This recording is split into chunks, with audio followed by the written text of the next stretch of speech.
Hello guys, ఈరోజు ఒక traditional టేస్ట్తో healthy రెసిపీని షేర్ చేయబోతున్నాను. ఇది రైస్లోకి, ఇడ్లీ, దోశలోకి అద్భుతంగా ఉంటుంది.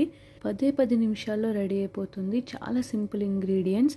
అలానే దీనిని మనం కర్రీస్లో కూడా యాడ్ చేసుకుంటే టేస్ట్ నెక్స్ట్ లెవెల్ ఉంటుంది. ఫస్ట్ ఒక ప్యాన్ తీసుకుని అందులోకి 1 కప్ వరకు నువ్వులను తీసుకుని దోరగా ఫ్రై చేసుకోవాలి. నువ్వుల్ని ఎప్పుడు కూడా మనం లో ఫ్లేమ్లోనే ఫ్రై చేసుకోవాలి. ఇలా ఫ్రై అయిన తర్వాత వీటిని సెపరేట్ చేసుకుని అదే ప్యాన్లో మన కారానికి సరిపడా ఎండుమిర్చి తీసుకుని వాటిని కూడా ఫ్రై చేసుకోవాలి.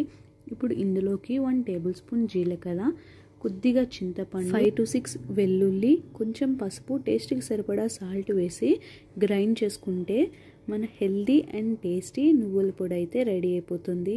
ఇది హెల్త్కి చాలా మంచిది. ఒకసారి ట్రై చేసేయండి. అలానే ఇలాంటి హెల్దీ అండ్ టేస్టీ రెసిపీస్ కోసం నా ఛానల్ని సబ్స్క్రైబ్ చేసుకోవడం మర్చిపోకండి. Thank you for watching.